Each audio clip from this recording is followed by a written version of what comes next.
right, just to go over what we have set up here, I've got a JB 6 CFM pump. It's just a basic JB pump rated at about 25 microns. I've got a recovery tank here and a low pressure probe for a roughing probe, so we can see the roughing vac until the vacuum gauge kicks in.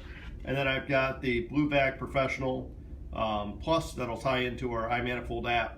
And what I'm going to show you here, basically, again, just to review this, is how different size hoses and the manifold all affect the evacuation rate, and a little bit also about decay. The other thing we did here is I put some fittings on the tank, and you can see right now they have Schrader cores in, because I want to also demonstrate the difference in evacuation between Schrader cores in and Schrader cores out.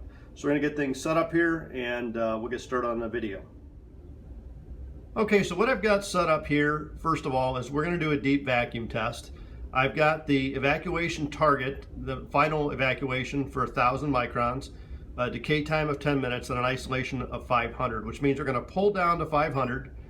We will isolate the vacuum, and then we'll see if it's going to decay to 1,000 microns within 10 minutes.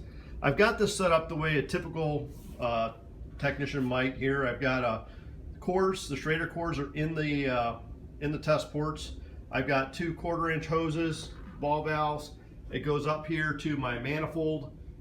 Using an iManifold here, I'm using the 1/4-inch hose that goes down to my vacuum pump. And the reason I'm using a 1/4-inch hose instead of 3/8 is I want to just show like a typical 3-valve manifold and what that would look like. So we're going to go ahead and get stuff started here and see how this is going to work out, and then I'll walk you through a little bit of the testing, and then we'll show you the final test time.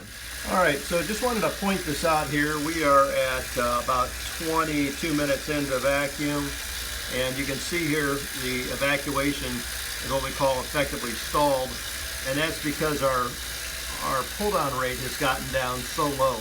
Now we are still making ground, and we can just hit continue on this, and that'll go away, but it's sort of a pop-up warning. Eventually we're going to have these here so that, when you get to a point where it's sort of flattening out, it's not making a lot of progress, you might have a leak, you might have be time to change your oil, that kind of thing. But in this case here, we know it's just simply because we have all this 1/4-inch hose attached to it and stuff like that. But just wanted to point that out to you. There are diagnostics built into the app, and you can see this has taken quite a bit of time. Now there is a little blip right here, and this is just due to our roughing gauge, because as we're pulling this system down, we're using the suction pressure transducer, and then it's switched over to the vacuum gauge, and you can see it's a lot more smooth with the vacuum gauge on there, but we're still a little bit ways away from target, but I just wanted to point this out as we're going.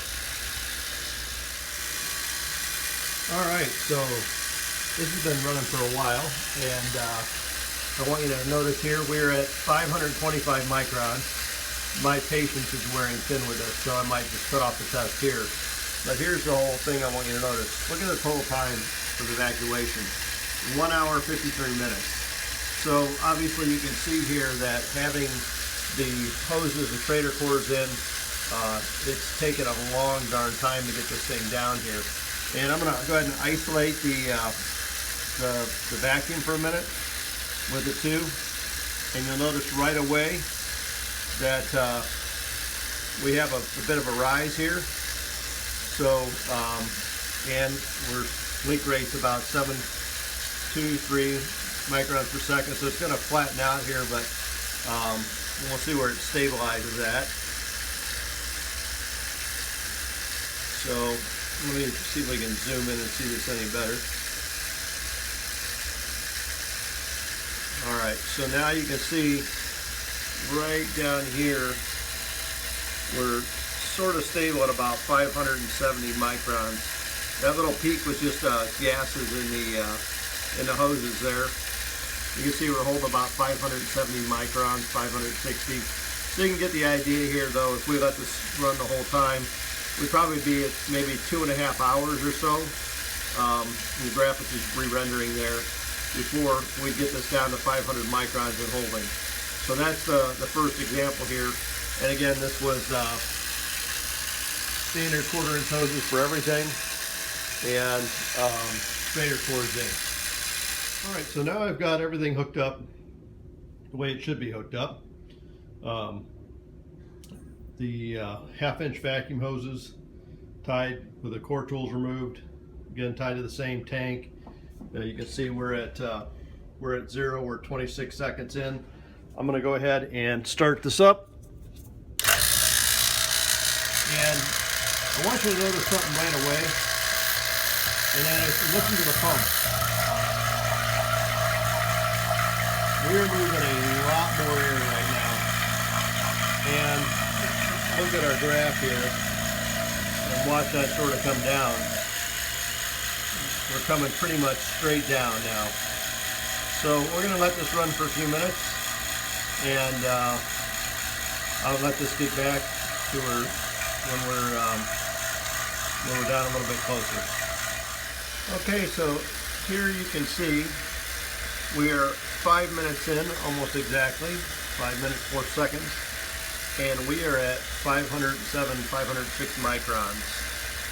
So we'll figure out the time there in just a minute, but and that little blip is where I isolated my core tools for a minute just to break the nitrogen out of where it's trapped inside of the ball valve. But you can see what has taken us 2 hours before to do, we are done in 5 minutes. So huge difference in speed here, just for comparison's sake. So we'll give this a couple more minutes and then we'll isolate. All right, so you can see we're down to about 355 microns right there, and I have everything isolated. You can see where I isolated it there, and we've gone through a decay, and right now we're at a fast pass because our leak rate's 0.1 microns per second, so we're at a nice steady 357 microns. Very, very slow decay, which is what we want to see.